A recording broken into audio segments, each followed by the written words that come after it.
तो हेलो दोस्तों, मैं आप लोगों के लिए लेके आ गई हूँ क्रशोलॉजी 101 का एपिसोड नंबर 4। अगर आप लोगों ने पिछले एपिसोड नहीं देखे तो आप मेरे चैनल पे जाके देख सकते हैं। तो यही से हम अपना एपिसोड स्टार्ट करते हैं। ड्रामे की स्टार्टिंग में हमें जेल को दिखाया जाता है जो कि टाइमलाइन सुन रहा होता है, जो कि आरंग की होती है। और इसमें इसको पता लगता है कि इस लड़की के साथ इसका पहले से ये अफेयर है, जिस वजह से ना वो भागा जाके ना बनी को बचा लेता है और इसको लेके आता है साइड पर। कहने लगता है कि तुम वापस चली जाओ यहाँ से, आरंग के साथ तुम्हारा क्या रिलेशन है। वो कहने लगती है कि तुम्हें इससे क्या मतलब है, मैं जो मर्जी उसके साथ रिलेशन रखूं और मैं घर जाऊं या ना जाऊं। वो इसकी बात नहीं सुन रही होती है और इसी के ना बल्कि उल्टे से डांट देती है और यहाँ से वो चली जाती है गुस्से में। इसके बाद दिखाया जाता है जेरुन को, जो कि ना उसके बारे में सोच रहा होता है, बनी के बारे में कि हम लोग किस तरह मतलब मिले वगैरह थे। इसके बाद दिखाया जाता है कि जब बनी जा रही होती है अपने घर को तो पास ही में आरंग नजर आ जाता है। वो कहने लगती है कि तुम पाइप में क्या कर रहे हो। तो वो कहने लगता है कि मैं तो सिर्फ तुम्हारा इंतजार कर रहा था ताकि मैं तुमसे मिल पाऊँ और मैं सिर्फ तुम्हारे लिए खड़ा था। इसके बाद वो जेल की बात को याद करती है तो वो कहने लगती है कि हम दोनों का रिलेशन आपस में क्या है। तो वो कहने लगता है कि मैंने आज तक किसी को भी अपने स्टूडियो नहीं बुलाया और ना ही मैंने किसी का पार्क में वेट किया, अब तुम खुद ही समझ जाओ। यानी कि ये इसके लिए स्पेशल थी बनी। तो ये बात सुन के बहुत ज़्यादा खुशी हो जाती है। इसके बाद जेल को दिखाया जाता है जो कि ना अपने पिछले मतलब कल वाले बिहेवियर को देख के वो जो ना सोच रहा था कि कहीं मैं ज़्यादा ही हार्श नहीं हो गया था। इसके बाद दिखाया जाता है वो उसके डिपार्टमेंट में आता है और यहाँ पे ना उसकी निगाहें सिर्फ और सिर्फ बनी को देख रही थी, नहीं मिलती तो पीछे ही खड़ी होती है जेरुन के साथ। और यहाँ पे वो कहता है कि तुम क्या घर सेफली पहुँच गई थी, और यहाँ पे वो बनी कोई भी जवाब नहीं देती। वो कहने लगती है कि तुम अपने काम से काम रखो। इसके बाद वो चली जाती है अंदर, लेकिन वो ना जो होता है जेयुल वो जेरुन को रोक लेता है और उसको अपने साथ में ना साइड पे बुलाता है और उसको ना वो सारी की सारी बातें बताता है, आरंग की टाइमलाइन सुनाता है और ये बताता है कि ये ना एक बहुत ज़्यादा बुरा आदमी है, मतलब कि ये हर लड़कियों के साथ ही इस तरह करता है। तो वो कहने लगता है या तुमने बनी को बताया। वो कहने लगता है कि नहीं, मैं पागल हूँ, मैं उसको सीधा जाके बता दूँ। मैंने हालांकि उसको मना किया था उससे मिलने को, लेकिन अब बनी नहीं मेरी सुन रही है और वो उससे ज़रूर मिलने जाएगी। तो अब सिर्फ और सिर्फ तुम उसको मना कर सकते हो और इसको रोक दो आरंग के पास जाने से।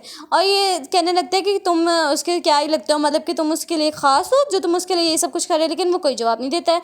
इसके बाद जेरम को दिखा जाता है जो कि ना आ रहा होता है। तो बनी उसको बताती है कि मैं ना जा रही हूँ कहीं पे ना काम वगैरह करने के लिए। तो यहाँ पे दिखा जाता है कि काम वो क्या होता है कि इन्होंने एडिटिंग करनी होती है और एडिटिंग डिपार्टमेंट का रिप्रेजेंटेटिव है जेयुल। तो इन दोनों की दोबारा से आर्ग्यूमेंट शुरू हो जाती है। बीच में बेचारे मैसेंजर बनाया होता है डोहा को और वो तो गुस्से में उठ के चला जाता है। इसके बाद दिखा जाता है हमें बनी को दोबारा से, इसको आरंग कॉल करता है, उसको अपने पास बुलाता है और यहाँ पे ना वो कहने लगता है कि मैंने तुम्हारा बहुत ज़्यादा वेट किया सुबह से, मैं तुम्हें देखना चाह रहा था, चलो हम लोग ना कॉफ़ी पीने चलते हैं। लेकिन यहाँ पे वो उससे अभी बात कर ही रहा होता है कि अचानक से पास से बाइक गुजरती है और जो कि उसको बचने वाली होती है। तो जल्दी जल्दी उसको बचा लेता है और यहाँ पे वो उसके ना ऐसी चिक्स को सहला रहा होता है जैसे वो उसने पहले किया था। और यहाँ पे ना दिखा देता है कि बनी वापस पहुँच गई होती है अपने मतलब के हॉस्टल में और यहाँ पे ना वो अपनी सारी दोस्तों को बता रही होती है कि आज मेरे साथ क्या क्या हुआ है और इसने ना मुझे कहीं पे इनवाइट किया। तो वो भी कहने लग जाती है हाँ तुम्हें चाहिए तुम वहाँ पे ना जाओ, मतलब कि उसके फंक्शन में जाओ। तो यहाँ पे दिखा देता है कि जेयुल को पूरा का पूरा मतलब कि मिल गया होता है सबूत कि ये कितनी लड़कियों के साथ इसने मतलब कि मिला है। और यहाँ पे इसकी जो होती है लेटेस्ट फोटो होती है बनी के साथ। इसके बाद ये सारी फोटोज़ दिखाता है जेरुन को और यहाँ पे वो भी सोचने लग जाता है कि हाँ अब तो हमें सब कुछ ही दिखाना ही पड़ेगा। इसके बाद दिखा देता है वो बनी को कॉल करता है तो वो कहने लगता है कि नहीं मैं तो अभी आर्यन के फंक्शन पे जा रही हूँ। जिस वजह से दोनों लड़के डर जाते हैं और वो फ़ौरन भागते हैं और यहाँ पे इनको कोई भी चीज़ नहीं मिलती है तो ये लोग डोहा की स्कूटी को ही लेकर भाग जाते हैं और यहाँ पे वो चिल्लाता ही रह जाता है पीछे से। लेकिन यहाँ पे आगे दिखा जाता है कि बनी यहाँ तो पहुँच गई होती है और यहाँ पे ना वो उसको ढूंढ रही होती है लेकिन वो कहीं और ही चला जाता है और ये डाउन स्टेयर्स जा रहा होता है। तो ये पीछे देख लेते हैं कि एक लड़की होती है और ये यहाँ पे ना मतलब कि अपना इंटीमेट टाइम वगैरह ना स्पेंड कर रहे होते हैं। तो यहाँ पे दिखाया जाता है कि वो ना नीचे आ जाते हैं, कहने लगते हैं कि क्या तुम मुझे एक्सप्लेन करोगे। तो वो कहने लगते हैं कि मैं तुम्हें क्यों एक्सप्लेन करूँ, तुम मेरी क्या लगती हो, मैंने तो तुम्हें कभी कुछ कहा भी नहीं है, तो मेरी ये पर्सनल लाइफ है, मैं जो मर्जी करूँ, मेरी प्राइवेट लाइफ है। यहाँ पे इतनी बदतमीजी करता है इसके साथ, उसके बाद ऊपर चला जाता है। लेकिन यहाँ पे ये ऊपर आती है और चिल्लाते हुए कहने लगती है कि मेरी बात अभी ख़त्म नहीं हुई है। इसके बाद ये इसके सारे काले चिट्टे पूरे खोल के रख देती है और इसके ऊपर गुस्से से आइस सारी की सारी फेंक देती है और ये सब कुछ रिकॉर्ड हो रहा होता है, यानी कि जो मीडिया वगैरह आई होती है वो सब कुछ शूट कर लेती है। और यहाँ पे वो कहने लगती है कि तुम अच्छे आर्टिस्ट बनने से पहले ना अच्छे इंसान बन जाओ। इसके बाद जेयुल इसको मारने आता है लेकिन जेरुन उसको रोक देता है और बाहर आके ना बनी रोने लग जाती है। तो जेयुल उसके ऊपर अपनी जैकेट दे देता है और थोड़ी देर बाद ही ना ये उसको ना वापस करने लगती है, लेकिन कहने लगती है इस पर तो आंसू भर गए तो मैं ना तुम्हें धो के दे दूँगी। तो वो कहने लगता है कि नहीं मेरे लिए ये भी काफ़ी है। इस पर वो कहने लगती है कि तुम्हें पहले से पता लग गया था ना कि ये आरंग कैसा है, तो मैं तो इसलिए तुम मुझे मना कर रहे थे, तुम मुझे माफ़ कर देना, मैं तुम्हारी पहले बात नहीं मानी। तो वो कहने लगता है कि नहीं छोड़ो इस बात को, जो होना था वो हो गया। और इसके बाद पीछे से आ जाता है जेरुन और वो उसको कहने लगती है कि चलो मैं तुम्हें घर छोड़ देता हूँ। और यहाँ पे इसके बाद जेल यहाँ से चला जाता है और जे रूम इसके पास होता है और वो कहने लगता है कि ना अब तुम बिल्कुल बेटर फील कर रही हो। वो कहने लगती है कि मैंने सब कुछ ख़राब कर दिया। वो कहने लगता है कि नहीं नहीं, तुमने ख़राब कुछ भी नहीं किया, तुमने बहुत अच्छा किया। यहाँ पे पता लगता है कि इससे तो इसकी हेडलाइट तोड़ दी होती है। ये दोहा उसको डांट रहा था लेकिन इसको तो कोई फ़र्क ही नहीं पड़ रहा था। ये तो बनी को मस्त मैसेज कर रहा होता है कि तुमने आज बहुत अच्छा किया, लेकिन वो सेंड नहीं करता है। जैसे कि आपको पता है इसके बाद ना इसकी दोस्ती से माफ़ी मांग रही होती है कि हमने तुम्हें बोला था कि हाँ उसके फंक्शन पे चली जाओ, अगर हम ना बोलते तो तुम्हें पता ना लगता। तो वो कहने लगता है कि नहीं तुम लोग का थैंक यू, तुम लोगों ने बोला, अब मैं ना किसी भी हैंडसम लड़के को डेट नहीं करूँगी। तो वो कहने लगता है कि नहीं तुम करोगे, पाँचों उंगलियां बराबर नहीं होती हैं। अगर देखो ज़रा डोंगरिन और जो चुल है उन दोनों में से अगर तुम्हें कोई भी प्रपोज कर दे फिर क्या हो। तो वो कहने लगता है कि नहीं ऐसा कुछ भी नहीं होगा। और इसके बाद दिखा देता है कि आर्यन की मतलब कि बहुत ज़्यादा डीप मतलब चीज़ें वगैरह चली जाती हैं।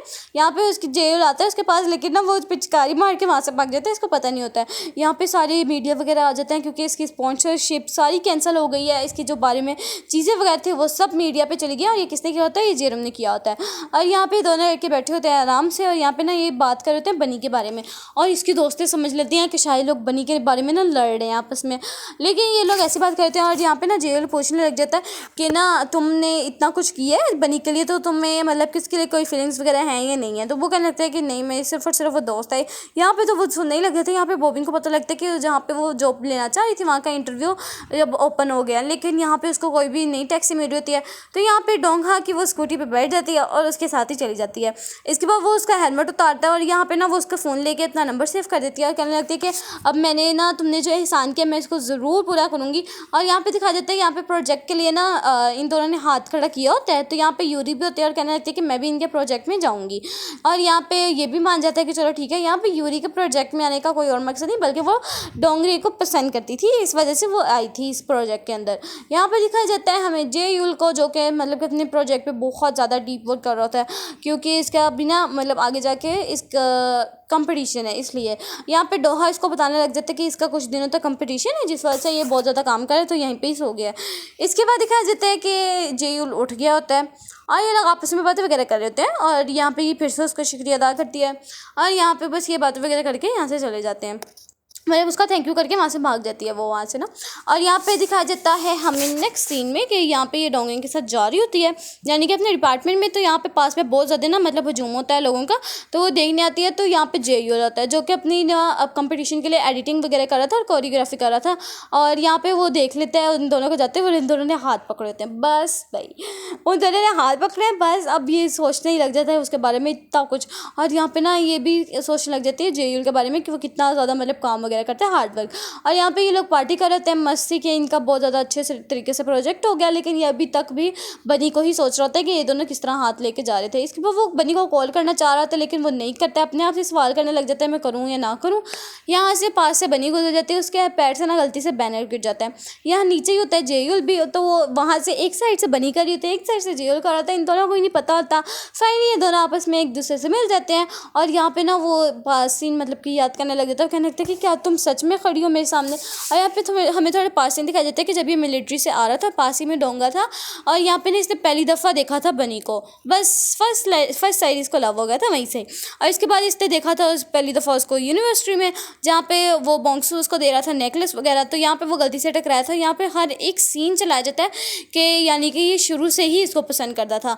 यहाँ पे ये सारी बातें अपनी कन्फेस कर देता है और सारी बातें इसको बता देता है कि मैं तुम्हें कब से पसंद करता हूँ। बस इसी सीन के साथ ये वाला एपिसोड यहीं पे एंड होता है। वीडियो अच्छी लगी हो तो लाइक करना, चैनल को सब्सक्राइब करना। मिलते हैं नेक्स्ट एपिसोड में, तब तक के लिए अल्लाह हाफिज़।